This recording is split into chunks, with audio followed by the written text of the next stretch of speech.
반갑습니다. 여러분의 꿈속에 들어가 함께 억지로 걷게 만드는 꿈을 걷는 자입니다.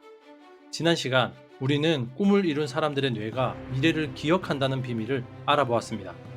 하지만 완벽하게 그려놓은 미래 청사진이 있다 한들 우리의 현실은 어떻습니까? 예상치 못한 시련, 뼈아픈 실패, 나를 향한 비난처럼 냉혹한 파도는 끊임없이 우리를 덮쳐옵니다. 대부분의 사람들은 이 파도에 휩쓸려 좌절하고 자신의 꿈을 의심하며 결국 모든 것을 포기해 버립니다. 하지만 꿈을 이룬 사람들은 다릅니다. 그들은 우리와 똑같은 파도를 맞으면서도 결코 가라앉지 않습니다. 오히려 그 파도를 서핑보드 삼아 더 높은 곳으로 도약해버리죠. 그 차이는 어디에서 오는 걸까요? 그 비밀은 바로 현실을 받아들이는 그들의 뇌 운영 체제가 우리와 완전히 다르다는 데 있습니다. 오늘 우리는 그 두 번째 비밀, 현실을 재해석하는 뇌 속으로 함께 걸어 들어가 보겠습니다. 의미 제작자로서의 뇌, 왜 현실은 그저 하나의 이야기인가?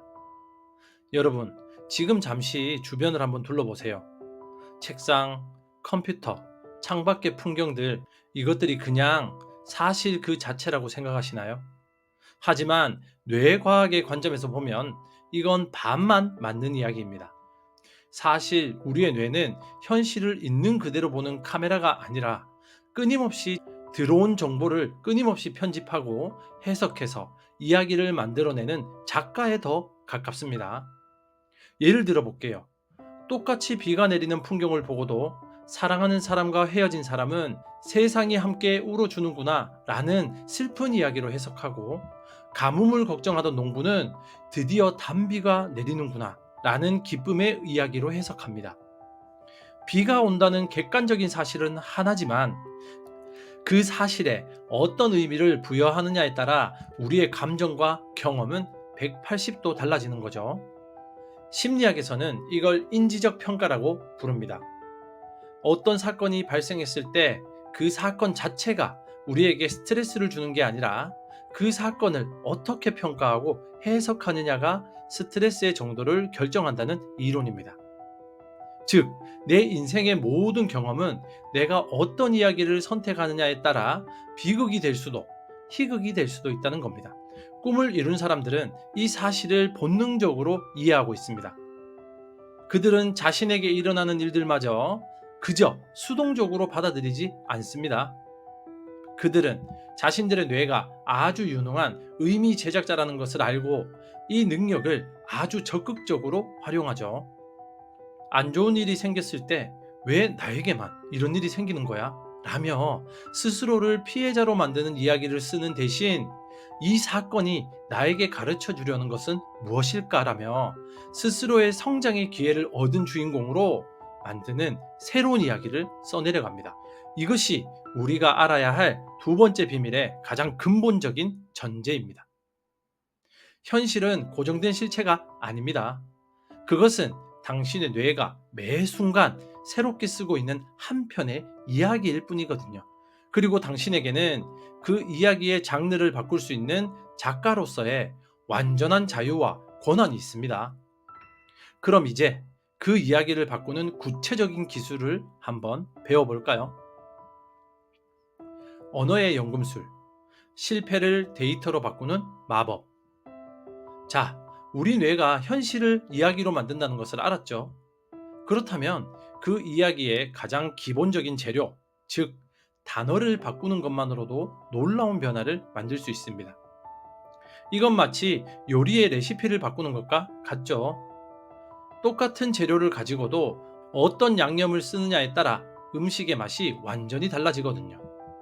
이것을 인지적 재구성이라고 하는데, 간단히 말해서 우리가 사용하는 언어의 프레임을 바꿔서 감정과 행동을 바꾸는 기술입니다.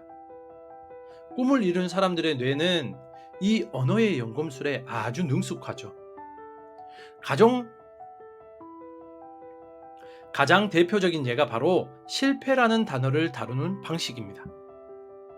대부분의 사람들은 예상치 못한 결과가 나오면 실패했다. 나는 역시 안 돼. 라고 말하며 자신의 경험에 실패라는 부정적인 꼬리표를 붙여버리죠. 이 실패라는 단어는 우리의 뇌에 좌절감, 무력감, 수치심 같은 감정을 불러일으키고 다시 시도하려는 의욕을 꺾어버립니다. 하지만 전구를 발명한 토머스 에디슨은 달랐죠. 한 젊은 기자가 1만 번이나 실패했는데 좌절하지 않았습니까? 라고 물었을 때 그는 이렇게 대답했다고 전해집니다. 실패라니요. 나는 전구가 작동하지 않는 1만 가지 방법을 알아냈을 뿐입니다. 정말 멋진 말이죠. 에디슨의 뇌는 실패라는 단어를 아예 쓰지 않았던 겁니다. 대신 그 경험을 작동하지 않는 방법을 발견한 과정이라는 아주 가치 있는 데이터로 재해석한 거죠. 실패라는 단어가 주는 부정적인 감정의 고리를 끊어버리고 그 경험을 다음 실험을 위한 소중한 자산으로 바꿔버린 거죠. 이런 식으로 단어를 바꿔보는 거예요. 이건 너무 어려운 문제야가 아니라 이건 아주 흥미로운 퍼즐이군. 왜 나를 비판하는 거지가 아니라 나를 성장시켜줄 피드백을 받았네. 나는 불안해서 아무것도 못하겠어가 아니라 내 심장이 중요한 일을 앞두고 설레고 있구나. 이렇게 우리가 사용하는 단어 하나하나를 의식적으로 바꾸는 것만으로도 우리의 뇌는 현실을 다르게 받아들이기 시작합니다. 부정적인 감정을 일으키던 화학 물질 대신 호기심과 성취감을 느끼게 하는 신경 전달 물질을 분비하기 시작합니다. 언어는 단순히 생각을 표현하는 도구가 아니죠. 언어는 생각을 만들고 감정을 빚어내며 현실을 창조하는 가장 강력한 연금술의 도구입니다. 당신의 뇌 속 사전에서 오늘부터 지워버리고 싶은 단어는 무엇인가요? 스토아 철학의 힘, 내가 통제할 수 있는 것에만 집중하기. 현실을 재해석하는 뇌가 사용하는 가장 강력한 운영체제 중 하나는 약 2000년 전 고대 그리스와 로마에서 시작된 스토아 철학입니다. 이름만 들으면 딱딱하고 어려워 보이지만 그 핵심 원리는 놀라울 정도로 단순하고 실용적입니다. 바로 세상에는 내가 통제할 수 있는 일과 통제할 수 없는 일이 있다. 행복과 평온은 내가 통제할 수 없는 일에 대한 미련을 버리고 오직 내가 통제할 수 있는 것에만 모든 정신을 집중할 때 찾아온다는 겁니다. 생각해 보세요. 우리는 얼마나 많은 에너지를 우리가 통제할 수 없는 것들에 낭비하며 살고 있습니까? 갑자기 내리는 비, 도로의 교통체증, 다른 사람의 평가, 경제 상황의 변동, 이런 것들은 우리가 아무리 걱정하고 화를 내도 바꿀 수 없는 것들이죠. 이런 것들 때문에 스트레스를 받는 것은 비를 멈추게 해달라고 하늘에 소리치는 것과 같은 어리석은 행동입니다. 꿈을 이룬 사람들의 뇌는 이 경계선을 아주 명확하게 그어놓죠. 그들은 통제 불가능한 외부 사건에 흔들리지 않습니다. 대신 그들은 자신이 완벽하게 통제할 수 있는 단 하나, 즉 그 사건에 대한 자신의 반응과 해석에만 집중합니다. 로마의 황제이자 위대한 스토아 철학자였던 마르쿠스 아우렐리우스는 그의 명상록에서 이렇게 말했죠. 어떤 것이 너를 괴롭힌다면 너를 괴롭히는 것은 그 일 자체가 아니라 그것에 대한 너의 판단이다. 너는 그 판단을 지금 당장 지워버릴 힘을 가지고 있다. 이것이 바로 현실을 재해석하는 뇌의 핵심 알고리즘이죠. 예를 들어 중요한 발표를 망쳤다고 해볼게요. 대부분의 사람들은 발표를 망쳤다는 통제 불가능한 과거의 사건에 얽매여 괴로워합니다. 그때 왜 그랬을까? 사람들이 나를 비웃을 거야 라면서요. 하지만 스토아 철학으로 단련된 뇌는 다릅니다. 그들은 이렇게 생각하는 거죠. 발표가 끝났다는 사실을 바꿀 수 없다. 하지만 이 경험으로부터 무엇을 배울지는 내가 통제할 수 있다. 다음 발표를 위해 어떤 점을 보완할지 계획하는 것은 내가 통제할 수 있다. 이 실패에 좌절할지 아니면 성장의 발판으로 삼을지는 오직 나만이 통제할 수 있다. 이처럼 통제할 수 있는 것과 없는 것을 구분하는 것만으로도 우리는 인생의 수많은 고통에서 자유로워집니다. 현실이라는 거친 파도 자체를 멈출 수는 없지만 그 파도 위에서 균형을 잡고 나아갈 서핑보드의 방향키는 언제나 나 자신이 쥐고 있다는 사실을 깨닫는 것. 이것이 바로 스토아 철학이 우리에게 주는 가장 큰 선물입니다. 외상 후 성장이라는 기적. 상처가 어떻게 별이 되는가? 우리가 현실을 재해석하는 능력은 단순히 기분을 좋게 만드는 수준을 넘어서죠. 때로는 가장 끔찍한 시련과 고통마저도 우리를 이전보다 훨씬 더 강하고 지혜로운 존재로 만드는 성장의 촉매제가 되기도 합니다. 심리학자들은 이 놀라운 현상을 외상 후 성장이라고 부릅니다. 외상 후 스트레스 장애, 즉 PTSD는 많이 들어보셨죠? 끔찍한 사건 후에 정신적 고통이 계속되는 상태를 말하는데요. 그런데 연구를 해보니 아주 큰 충격을 겪은 사람들 중 상당수가 PTSD에 머무르는 것이 아니라 오히려 그 사건을 계기로 삶을 더 깊이 이해하고 인간관계가 돈독해지며 내면적으로 엄청난 성장을 경험한다는 사실을 발견한 겁니다. 마치 부러졌던 뼈가 다시 붙을 때 그 부분이 더 단단해지는 것처럼요. 외상 후 성장을 경험한 사람들의 뇌는 고통스러운 사건이라는 현실을 아주 특별한 방식으로 재해석합니다. 그들은 왜 하필 나에게 이런 끔찍한 일이 라며 스스로를 피해자의 틀에 가두지 않습니다. 대신 그들은 고통의 의미를 적극적으로 찾아 나서기 시작하죠. 이 경험을 통해 내가 새롭게 깨달은 것은 무엇인가? 이 시련이 나에게 준 선물은 무엇인가? 나는 이제 다른 사람의 아픔을 더 깊이 이해할 수 있게 되었다와 같은 새로운 관점의 이야기를 만들어내는 거죠. 예를 들어 갑작스러운 사고로 장애를 갖게 된 사람이 그 사건 이후 장애인 인권 운동에 헌신하며 이전보다 훨씬 더 의미 있는 삶을 살게 되는 경우가 있죠. 끔찍한 병과 싸워 이겨낸 사람이 자신과 같은 고통을 겪는 환자들을 돕는 최고의 멘토가 되기도 하죠. 그들은 자신의 가장 큰 상처를 세상을 밝히는 가장 밝은 빛으로 승화시킨 겁니다. 물론 모든 사람이 고통을 겪어야만 성장하는 것은 아닙니다.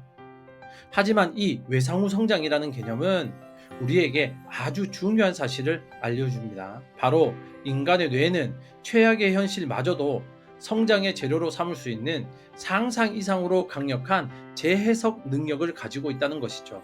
그러니 당신 앞에 놓인 시련의 크기에 압도당하지 마십시오. 당신이 그 시련에 어떤 의미를 부여하기로 선택하느냐에 따라 그 시련은 당신을 무너뜨리는 바위가 될 수도, 당신을 더 높은 곳으로 올려놓는 디딤돌이 될 수도 있습니다.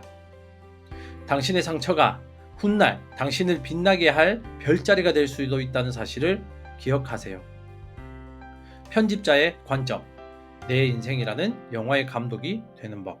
자, 이제 마지막 이야기입니다. 우리는 지금까지 현실이란 뇌가 만들어내는 것을 이야기하고 언어, 생각, 관점을 통해 그 이야기를 바꿀 수 있다는 것을 알게 되었습니다.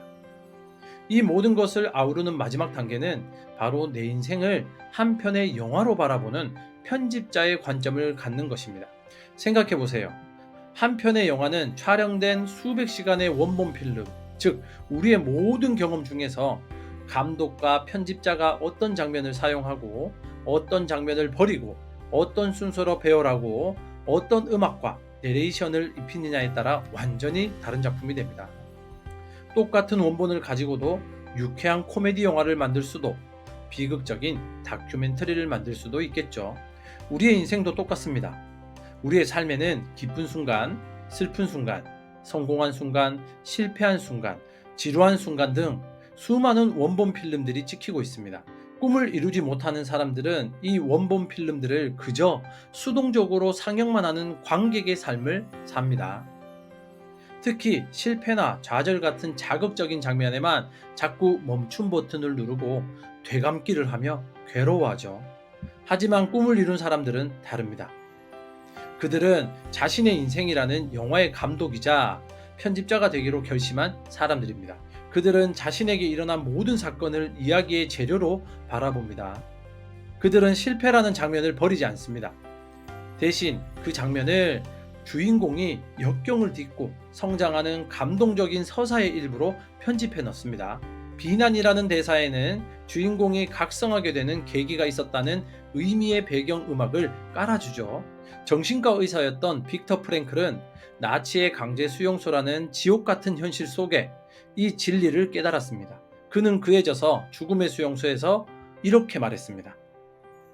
인간에게서 모든 것을 빼앗아갈 수는 있어도 단 한 가지, 마지막 남은 인간의 자유. 주어진 어떤 상황에서도 자신의 태도를 선택하고 자신의 길을 선택할 수 있는 자유만은 빼앗아갈 수 없다. 이것이 바로 현실을 재해석하는 뇌가 가진 궁극의 힘입니다. 어떤 상황이 닥치든 그 상황에 어떤 의미를 부여하고 내 인생의 이야기 속에서 어떤 역할로 편집할 것인지를 선택하는 마지막 권한은 오직 나에게 있다는 것을 아는 것입니다.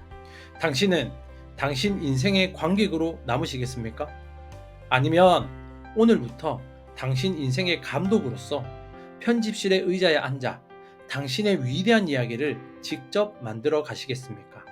그 선택은 지금 이 순간에 당신에게 달려 있습니다.